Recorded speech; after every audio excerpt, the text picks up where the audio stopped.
ہم لاتے ہیں ٹاپ نیوز، آپ کے فیوریٹ ٹاک شوز اور انلمیٹڈ انٹرٹینمنٹ صرف یوٹیوب پر۔ اگر آپ نے ابھی تک ہمارا چینل سبسکرائب نہیں کیا تو ابھی سبسکرائب کریں اور بیل آئیکن کو کلک کر کے ہماری لیٹسٹ ویڈیوز کے بارے میں اپڈیٹ جانیں۔ سبسکرائب کیجئے اور ہم آپ کو لیے چلیں گے آپ کی فیوریٹ ویڈیو کی طرف۔ ایران بینک کا جو D G I S I Durrani general Durrani نے تسلیم بھی کیا، ایفیڈیوٹ دیا سپریم کورٹ کو۔ 25 سال کوشش کرتے رہے کہ وہ سپریم کورٹ میں لاڈلے کا کیس نہیں سنا گیا۔ کوئی اور ہوتا تو اس کو پکڑ کے لائف بین ہوا ہوتا جو اب نواز شریف کو ہوا ہے۔ تب صاف ایفیڈیوٹ تھا آئی ایس آئی کا، عمران بینک سے پیسے دیے تھے اور انہوں نے پیسے لیے تھے، وہ سارا ریکارڈ، لیکن کوئی پاکستان کی ان کا کیس نہیں سنتی تھی، سپریم کورٹ نہیں کیس سنتا تھا۔ 25 سال کے بعد سنا گیا۔ انہوں نے ایف آئی اے کو کہا کہ اب چیف جسٹس نے کہا کہ اب مزید آگے چلو۔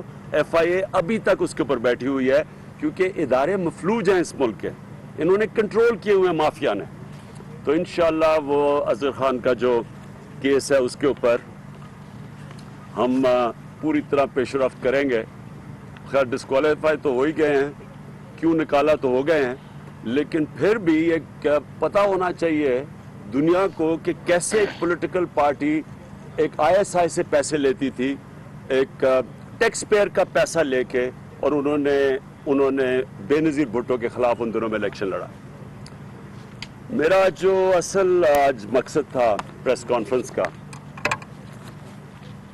جو ڈونلڈ ٹرمپ نے جس طرح کی سٹیٹمنٹ دی پاکستان کے خلاف، اور اس کے بعد جو امریکہ سے مزید اور وارننگز آئیں، ایک ہمیں واچ لسٹ پہ ڈال دیا ہے کہ مائنورٹیز کو ہم صحیح نہیں ٹریٹ کرتے، اس کی بھی میں ابھی بات کروں گا۔ اور اس کے علاوہ جو ایک ملک نے سب سے زیادہ قربانیاں دی کسی اور کی جنگ کے لیے، اور اسی کو اب وہ ذمہ دار ٹھہرا رہے ہیں وہاں جو افغانستان میں ان کی ناکامی ہوئی۔ 16 سال وہ جنگ لڑتے رہے ہیں، ناکام ہوئے، تو وہ پاکستان کے اوپر ہی پورا بوجھ ڈال رہے ہیں۔ میں اس کے اوپر جو سب سے آج بات یہ کرنا چاہتا تھا کہ یہ کیوں ہوا ہے، یہ کیا وجہ ہے کہ ایک ملک قربانیاں بھی دے رہا ہے، اس کی اکانومی کو اربوں ڈالر کا نقصان ہو رہا ہے، اس کے لوگ مارے جا رہے ہیں، اس کے پورا قبائلی علاقہ ہم نے تباہ کر دیا ان کے کہنے پہ، اور اس کے باوجود وہ ملک کو برا بھلا کہا جا رہا ہے، ذلت مل رہی ہے۔ یہ یاد رکھیں کہ ہماری پاکستانیوں کی سب سے طاقتور کمیونٹی پاکستانی امریکن کمیونٹی ہے۔ وہ اس وقت ان کے اوپر کیا گزرتی ہوگی کہ جب یہاں جس طرح کی سٹیٹمنٹس وہ پاکستان کے خلاف کرتے ہیں، دیتے ہیں۔ تو میں اس کا جو ذمہ دار ٹھہراتا ہوں وہ اس ملک کی پولیٹیکل ایلیٹ ہے۔ اس ملک میں، ہمارے ملک میں جو ہمارے لیڈرز ہیں وہ خود ہی ملک کو بدنام کرنے پہ لگے ہوئے ہیں۔ ہمیں کوئی انڈین لابی کی ضرورت نہیں ہے۔ ڈان لیگز کیا تھا؟ ڈان لیگز میں ہمارا خود پرائم منسٹر کے آفس سے، اور اب پتہ چلا ہے کہ ان کے میڈیا سیل سے وہی چیزیں کہی گئی جو ابھی نواز شریف کل یا پرسوں پریس کانفرنس میں کہہ رہا تھا، وہی بات ہے وہ کہہ رہا ہے کہ جی ہم تو امن چاہتے ہیں ہماری فوج۔ اور یہ جب آپ کے اوپر خود لیڈرز ایسی باتیں کریں تو دنیا میں تو بدنامی ہونی ہے، آپ کے دشمنوں کے تو ہاتھ تکڑے ہوں گے۔ ظالم خلیل زاد، اس کا مضمون پڑھیں جو ٹرمپ کو وہ ایڈوائز کر رہا ہے۔ وہ یہ کہہ رہا ہے کہ نواز شریف جیسے لوگ جو چاہتے ہیں امن، لیکن وہ فوج ان کو کرنے نہیں دے رہی، فوج کو وہ برا بھلا کہہ رہا ہے، اور کہہ رہا ہے جی نواز شریف جیسے لوگ جو چاہتے ہیں کہ امن اور یہ ہیں، ایسے لوگوں کو ہمیں بیک کرنا چاہیے۔ یہی نواز شریف اس کے اوپر برقع دات اپنی کتاب میں لکھتی ہیں کہ کھاٹمانڈو میں میٹنگ ہوتی ہے تو یہ خفیہ دونوں ملتے ہیں، کیونکہ نواز شریف اپنی فوج سے ڈرا ہوا تھا، اپنی فوج سے چھپ کے اسے میٹنگ کر رہا تھا ہندوستان کے پرائم منسٹر سے۔ کون سے دنیا کا پرائم منسٹر ایسے کرتا ہے؟ یعنی پرائم منسٹر کا کام ہوتا ہے ملک کو پروٹیکٹ کرنا، اس کے امیج کو۔ تو میں آج وکی لیکس کی کئی چیزیں آپ کے سامنے لانا چاہتا ہوں۔ اچھا، ایک تو ڈان لیکس ہے کہ وہ لیک ہو گئی جو انہوں نے خفیہ طور پہ پرائم منسٹر کی جو وہاں جو بات چیت ہوئی تھی سیکیورٹی میٹنگ میں وہ ساری باہر ہو گئی. ایک پینما لیکس جو ساری قوم کو پتہ چل گیا, پینما گوادر سے لے کے خیبر تک, وہ کیا تھا, وہ انہوں نے آئے ہوئے تھے اپنے آف شور اکاؤنٹس, وہ لیک ہو کے تو وہ پبلک میں آ گئے, اور اس کی وجہ سے آج وہ کہہ رہے ہیں مجھے کیوں نکالا, کیونکہ وہ ساری دنیا میں آ گئے اور ان کو جواب طلب کرنا پڑا. تو وکی لیکس کیا تھی؟ وکی لیکس جو یہاں ایمبیسڈر بیٹھ کے پاکستان میں, امریکن ایمبیسڈر جو یہاں سے رپورٹ بھیجتا تھا اسٹیٹ ڈپارٹمنٹ کو واشنگٹن میں, وہ لیک ہو گئی. اور یہاں ہی نہیں ہوئی, دنیا میں جو امریکن ایمبیسڈر رپورٹ بھیجتے تھے واشنگٹن, وہ ساری لیک ہو گئی. اس میں سے کئی چیزیں نکلی کہ ہمارے پاکستانی لیڈرز امریکن ایمبیسڈر کو کیا کہہ رہے تھے. تو میں صرف موٹی موٹی چیزیں, حالانکہ وہ بڑی ہے لیک, آپ اگر اس کی ویب سائٹ پہ چلے جائیں تو آپ کے سامنے آ جائیں گی وکی لیکس, لیکن میں صرف تھوڑی سی چیزیں بتاتا ہوں کہ کس طرح کی باتیں کی جا رہی ہیں. ابھی نواز شریف کہہ رہے ہیں نا, یہ جو آپ کہہ رہے ہیں کہ دیکھیں نا میں تو امن چاہتا ہوں, نریندر مودی بھی یہی کہتا ہے کہ نواز شریف یو این کی سپیچ میں انہوں نے کہا Nawaz Sharif terrorist army chief کی زبان بول رہا تھا, جس کو وہ ٹیررسٹ کہہ رہے تھے رحیل شریف کو. اور پھر ابھی ان کا وہ ساجد میر واپس آیا وہاں سے, ابھی یہ جو سعودی عربیہ یہ دونوں بھائی گئے تھے, تو اس نے کیا کہا, یہ انہوں نے دونوں بھائیوں نے سعودی عربیہ کو یہ کہا کہ ہم تو چاہتے تھے کہ یمن میں اپنی فوجیں بھیجیں, لیکن رحیل شریف نہیں مانا, یعنی آرمی چیف نہیں مانا. حالانکہ ساری پارلیمنٹ کی یونینمس ریزولوشن تھی کہ ہمیں نیوٹرل رہنا چاہیے, اور ان کو جا کے کہتے جی ہم تو آپ کے تابع دار تھے.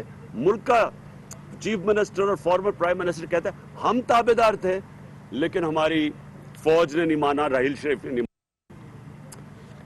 تو میں آپ کو بتانا چاہتا ہوں کہ وکی لیکس میں کیا چیزیں سامنے آئی. نواز شریف امریکن سینیٹر کو کہہ رہا ہے, یہ سنیں ذرا, یہ تھے تب پنجاب میں کی حکومت جب ممبئی کے اٹیکس ہوئے, تو امریکن سینیٹر کو کہہ رہا ہے جو وکی لیکس میں جو بیان کیا جا رہا ہے کہ جو ممبئی کے اٹیکس تھے وہ پاکستانیوں نے کروائے تھے اور میں ان کے خلاف سٹرکٹ ایکشن دوں گا. امریکہ, وہ سینیٹر اس کا چاچا لگتا تھا. پھر یہ کہتا ہے, انہیں کہتا امریکن ایمبیسڈر کو کہ دیکھیں ہمارا آرمی چیف اسلم بیگ نہیں مان رہا تھا وہ جو گلف وار میں اپنی پاکستانی فوج بھیجنے کے لیے, میں نے زور لگا کے فوج بھجوائی ہے. یہ امریکن ایمبیسڈر کو کہہ رہا ہے, یہ پاکستان کا پرائم منسٹر تھا تب, کہ ہمارا آرمی چیف نہیں مان رہا تھا فوج بھیجنے کے لیے, میں نے زور لگا کے فوج بھجوائی ہے آپ کی خدمت کرنے کے لیے, آپ چاہیں تو میں آپ کے جوتے بھی پالش کر دوں گا. آگے پھر سنیں ذرا کس طرح کے رانا ثناء اللہ, انہوں نے کس طرح کے ایکسٹریم گروپس کو پالا ہوا ہے ایک طرف, اور امریکنوں کو کہتا ہے کہ یہ جو جماعت الدعوہ ہے نا, کہتا ہے ان کے جو ہسپتال, مدرسے اور جو نیٹ ورک ہے ان کو ہم ٹیک اوور چاہتے ہیں, لیکن ہمیں آپ سے انفارمیشن چاہیے کہ کسی طرح ہم عدالتوں میں ان کے خلاف کارروائی شروع کر دیں. یہ امریکن ایمبیسڈر کو پاکستان کا اس وقت یہ چیف منسٹر تھا وہ کہہ رہا ہے جماعت الدعوہ کے خلاف. پھر یہ ان کو کہتا ہے, اب یہ سب سے انٹرسٹنگ چیز ہے, ابھی بھی نواز شریف کہتا ہے کہ میں نے وہ عدلیہ کی تحریک میں پوری شرکت کی, ہماری وجہ سے عدلیہ آزاد ہوئی. اب یہ شہباز شریف, برائن ہنٹ تھا اس وقت کاؤنسل لاہور میں, پرنسپل آفیسر برائن ہنٹ, تو اس کو کہتا ہے کہ دیکھیں ہم یہ جو چودھری افتخار ہے ہم بھی سمجھتے ہیں کہ یہ آؤٹ آف کنٹرول ہے, یہ کنٹرول سے باہر ہے, یہ پرابلمیٹک ہے, یہ ہمیں پرابلمز دے سکتا ہے, تو ہمیں بھی ہمیں سے خطرہ ہے یہ پرابلمیٹک سے. اور پھر یہ 4 ڈیمانڈ دیتا ہے اس کو, وہ مجھے 4 ڈیمانڈ دینا, یہ ان کو 4 ڈیمانڈ دیتا ہے وہ امریکی برائن ہنٹ کو. اب یہ ذرا ڈیمانڈ سنیں, آدمی سوچتا ہوگا کہ کوئی پاکستان کی بہتری کے لیے کوئی ڈیمانڈ دے گا. یہ چاروں کی چاروں ڈیمانڈ کیا ہیں؟ کہ پہلے تو ہم دو بھائیوں کو نا ہم دو دفعہ جنرل مشرف نے قانون بنایا تھا کہ 2 دفعہ کے بعد وزیر اعظم اور وزیر اعلیٰ نہیں بن سکتا 2 ٹرمز کے بعد. تو یہ دونوں 2 باریاں لے چکے تھے. تو سب امریکنوں کو کہہ رہے ہیں کہ ہمیں تیسری باری دلوا دو, نواز شریف کو بھی تیسری باری دلوا دو اور مجھے بھی تیسری باری دلوا دو. یہ ملک کا پرائم منسٹر 2 دفعہ پرائم منسٹر اور 2 دفعہ چیف منسٹر امریکنوں کو کہہ رہے ہیں کہ جی دیکھیں ہمیں پرائم منسٹر بنا دیں, ہم آپ کی بڑی سی خدمت کریں گے. یہ میں خود ایڈ کر رہا ہوں. پھر کہتا ہے میری جو حکومت ہے, کیونکہ تب وہ سلمان تاثیر نے وہ گورنر رول لگایا ہوا تھا, تو میری حکومت مائی باپ ہے میری حکومت بحال کر دیں پنجاب کی. یہ دوسری اس کی ڈیمانڈ ہے. پھر کہتا ہے کہ اچھا اگر یہ نہیں بھی آزاد, ان دنوں میں وہ چیف جسٹس افتخار کو انہوں نے نکالا ہوا تھا, کہتا اگر یہ نہیں بھی اگر نہیں ہو سکتا تو ہمیں کوئی فیس سیونگ دے دیں کہ دیکھیں جی لوگ ساری تحریک چل رہی ہے وکلا کی, یہ عمران خان بھی سارا سڑکوں پہ ہے, ہمیں کوئی فیس سیونگ دے دیں, بشک بحال نہ کریں. یہ جناب تیسری ڈیمانڈ ہے. اور چوتھی ڈیمانڈ پھر کہ جی وہ جو جنرل مشرف نے پریزیڈنٹ کو پاورز دے دی تھی وہ واپس پرائم منسٹر کو ہمیں واپس دے دیں. ساری ذات کے لیے, اپنی ذات کے لیے پاورز لینے کے لیے امریکنوں کو کہہ رہا ہے. لیکن جو میں آج سب سے زبردست بات ہے نا وہ میں آپ کو بتانا وہ آپ کو دوں گا. کہتا وہ ذرا ساروں کو کہتا دیکھیں میں تو کہتا دیکھیں پاکستان میں تو سارے شلوار قمیض پہنتے ہیں نا,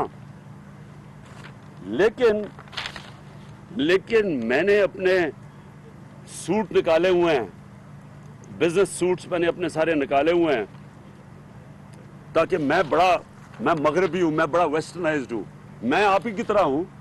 پاکستانیوں سے فرق ہوں, یہ تو شلوار قمیض پہنتے ہیں, میں نے دیکھو سوٹ پہنا ہوا ہے. اور اس لیے آج آپ دیکھ رہے ہیں نئی ہیٹس پہنتا ہے وہ, ہر دوسرے دن دیکھو کوئی نئی ہیٹ پہنی ہوئی ہے, یہ ان کو بتانے لئے کہ میں آپ ہی کی طرح ہوں, میں بھی ایل کپون کی طرح ہیٹ پہن سکتا ہوں. تو یہ سوچیں کہ یہ امریکنوں کو کہہ رہے ہیں, یہ ہیں اس ملک کی لیڈرشپ, یہ بے شرم لوگ اپنے آپ کو بچانے کے لیے ملک کو گندا کر رہے ہیں کہ جی یہ تو شلوار قمیض پہنتے ہیں, بیکورڈ لوگ ہیں, میں دیکھیں نا کیسے سوٹ پہنتا ہوں, میں آپ کی طرح ہوں. یہ جب آپ کی ملک کی لیڈرشپ ایسی باتیں کرے گی امریکنوں سے تو وہ آپ کو برا بھلا ہی کہیں گے. کون کھڑا ہوگا آپ کے لیے, کون ہمارے لیے کھڑا ہوگا جب یہ خود ہی ملک کو بدنام کرنے پہ لگے ہوئے ہیں کہ جی فوج نہیں کنٹرول میں نہیں ہوتی. آپ اگر میں ملک کا سربراہ ہوں اور نواز شریف کل کہہ رہا ہے کہ جی میں بتاؤں گا 4 سال کیا ہوتا رہا ہے, تم ملک کے پرائم منسٹر ہو, تم 4 سال کیوں چپ کر کے بیٹھے رہے ہو؟ تبھی بولنا تھا جب تمہارا نام تم پکڑے گئے ہو, 300 ارب روپیہ تمہارا باہر پیسہ پکڑا گیا, تب تمہیں یاد آیا کہ 4 سال کتنی بری چیزیں ہوتی رہی ہیں. آپ ملک کے چیف ایگزیکٹو ہیں. یہ اسی طرح ہی ہے کہ شوکت خانم کا چیف ایگزیکٹو یہ کہے کہ جی 4 سال سے چوریاں ہوتی رہی ہیں یہ ہاسپٹل میں چپ بیٹھا ہوں. آپ چپ کیوں بیٹھے؟ اگر ملک میں زیادتیاں ہو رہی ہیں ذمہ دار تو آپ ہیں.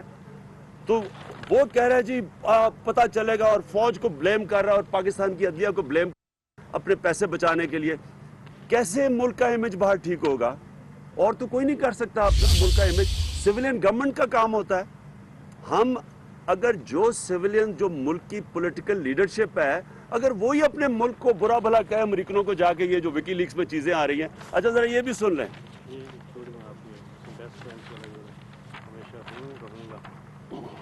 ہاں نواز شریف کہتا میں آپ کا سب سے اچھا بیسٹ فرینڈ ہوں اور ہمیشہ آپ کا بیسٹ فرینڈ رہوں گا, یہ امریکنوں کو کہہ رہا ہے. لیکن جو سب سے جو میں آپ کو بتانا چاہتا ہوں وہ ہیں اسلام کو بچانے والے, پاکستان میں اسلام کو بچانے کا ٹھیکیدار, یہودیوں سے بچانے والا اسلام کو, وہ ہے جناب مولانا فضل الرحمان. وہ امریکن ایمبیسڈر کو کیا کہتا ہے؟ وہ کہتا کہ اگر میں پرائم منسٹر بن گیا تو میرے سے تعلقات اچھے رکھو گے نا. ہم سارے جناب مغربی کلچر لے کے آ رہے ہیں, ہم یہودی ہیں, لیکن مولانا صاحب انہیں پھر ساتھ کہہ رہے ہیں کہ میرے پاس ووٹس ہیں جو میں بیچنے کے لیے تیار ہوں. ووٹس رکھی ہوئی ہیں جو اپنی ووٹس ہیں. یہ میں انہوں نے لکھا ہے کہ he has significant number of votes for sale, بیچنے کے لیے. یعنی امریکنوں کو بھی بتا دیا کہ میں کتنا بیچ رہا ہوں, ہمیشہ اپنے ووٹس بیچ کے تو میں اقتدار میں آ جاتا ہوں. کہ میرا اسلام کی قیمت لگ جاتی ہے, مجھے قیمت لگاؤ تو میں اسلام میرا بک جاتا ہے. یہ مولانا فضل الرحمان کا وکی لیکس کے اندر آیا. میں اس کے اوپر یہ ہم آپ کو سارے دیں گے, اس میں اتنی اور چیزیں آپ دیکھیں گے. میں صرف یہ اس لیے آپ کو بتا رہا ہوں کہ ملک کا امیج آج جو ہے ساری دنیا میں, ہم 20 کروڑ کی قوم ہے, 20 کروڑ ہیں ہم, ساری دنیا میں پاکستانی ہیں. ان کے اوپر کیا گزرتی ہوگی جب وہ اس طرح کی چیزیں دیکھتے ہوں گے. کوئی چھوٹا سا ملک برداشت نہیں کرتا. کسی کی جرأت ہے ہندوستان کو کہنے کے لیے. اب یہ ہندوستان میں آج جو مائنورٹی سے ہو رہا ہے, جو مسلمانوں سے ہندوستان میں ہو رہا ہے, کیا امریکہ کی جرأت تھی کہ ان کو بھی واچ پہ ڈال دیتے, یہ جو پاکستان کو واچ پہ ڈال دیا مائنورٹیز کے اوپر کہ ہم دیکھ رہے ہیں آپ کو. اور میں اس کی وجہ سے میں آج کہتا ہوں کہ اب ہمیں پتہ چلا ہے کہ یہ جو ختم نبوت کا جو کلوز تھا اس کے اندر انہوں نے کیوں امینڈمنٹ چپ کر کے کرنے کی کوشش کی. کیونکہ یہ جو اب واچ پاکستان مائنورٹیز کے اوپر, تو یہ کس کو خوش کرنے کے لیے کی, اب یہ واضح ہو گیا. یہ کیوں نہیں ابھی تک بتا رہے کہ وہ کس کی وجہ سے انہوں نے یہ کلوز لے کے آئے تھے اس کے اندر. اب یہ واضح ہو گیا, جو آج امریکنوں نے کہہ دیا ہے کہ پاکستان کو انہوں نے اس کے اوپر واچ پہ ڈال دیا ہے, اور کسی ملک کو نہیں ڈالا. اور کون اس کا ذمہ دار ہے؟ میرے خیال میں انہوں نے یہ چیز پرپیچویٹ کی ہوئی ہے. یہی آگے انہوں نے امریکنوں کو بتایا جی ہم تو کرنا چاہتے ہیں, لیکن جی ہم بڑے لبرل ہیں. خواجہ آصف جا کے ایشیا سوسائٹی کی میٹنگ میں, پاکستان کا فورن منسٹر, ایشیا سوسائٹی کی میٹنگ ہو رہی ہے واشنگٹن میں, اور اس سے پوچھتا ہے وہ کہ جناب آپ میں اور تحریک انصاف میں کیا فرق ہے؟ کہتا ہم بڑے لبرل ہیں, تحریک انصاف تو دینی جماعتوں کے ساتھ ہے. خود ہی جا کے اپنے ملک کو بتانا کہ جس طرح ہمارا یہاں مسئلہ صرف یہ ہے کہ یہاں کوئی جنگ ہو رہی ہے, کوئی بنیاد پرستوں کی اور ایکسٹریمسٹ کی اور کوئی لبرلز کی جنگ ہے پاکستان میں. یہ نہیں ہے کہ یہاں چور ملک لوٹ کے پیسہ باہر لے گئے ہیں اور ملک کو کنگال کر کے چلے گئے ہیں. لوگوں کا پیسہ نہیں ہے. یہاں ہمارے 2.5 کروڑ بچہ اسکولوں سے باہر بیٹھا ہوا ہے کیونکہ پیسہ نہیں ہے. 4 لوگ بستروں میں, ہسپتالوں میں. وہ مسئلہ نہیں ہے. یہاں جناب ہم لبرل ہیں اور یہ ہیں عمران خان بہت بڑا طالبان خان ہے. یہ جا کے پاکستان کا خود ہی فورن منسٹر امیج بار دے رہا ہے. اور امریکہ نے ہمیں جو کہا کہ جناب ہم پیسے روک دیں گے, بہت بڑی بات کی جناب. کتنا پیسہ روک دیں گے؟ 25 ارب روپیہ. 25 ارب کے اوپر ہمیں ذلیل کر رہی ہے. اسحاق ڈار کے بیٹوں کے 2 ٹاور 25 ارب روپے کے ہیں. ہمیں ذلیل کر رہے ہیں 25 ارب پہ. ہم جی آپ کا پیسہ روک دیں گے. نواز شریف کے 300 ارب روپیہ باہر پڑا ہوا ہے, یہاں سے چوری کر کے باہر لے کے گیا ہے, اور ہم جی آپ کا 25 ارب روپیہ روک دیں گے. ہمیں انہوں نے اس پولیٹیکل ایلیٹ نے اس ملک کو ذلیل کیا اپنی ذات کے لیے. یہ پاکستان کے, میں آج کھل کے کہتا ہوں, یہ ہیں پاکستان کے میر جعفر. میر جعفر اور میر صادق کون تھے؟ انگریزوں کے ساتھ مل کے جنہوں نے اپنی قوم کو غلام بنایا تھا. ان سے پیسے لے کے انہوں نے وعدے کیا ہم تمہیں کوئی نواب بنا دیں گے. ان کو اپنی نواب بننے کے لیے انہوں نے اپنی قوم کو, اپنے لوگوں کو غلام بنایا. یہ آج ہمارے ساتھ ہو رہا ہے کہ ہمیں ایک قوم کو, ایک 20 کروڑ کے لوگ جو نیوکلیر ہتھیار بنا سکے, جس کے سارے پڑھے لکھے, آپ ہر فیلڈ کے اندر کوالٹی پاکستانی اس وقت برینز بیٹھی ہوئی ہیں بدقسمتی سے ملک سے باہر, کیونکہ یہاں مافیا بیٹھا ہوا ہے پاکستان میں.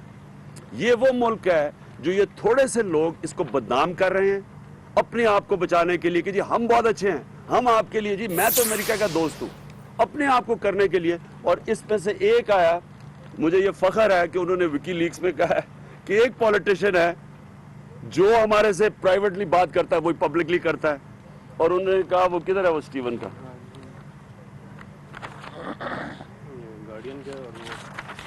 وہ انہیں کہتا ہے,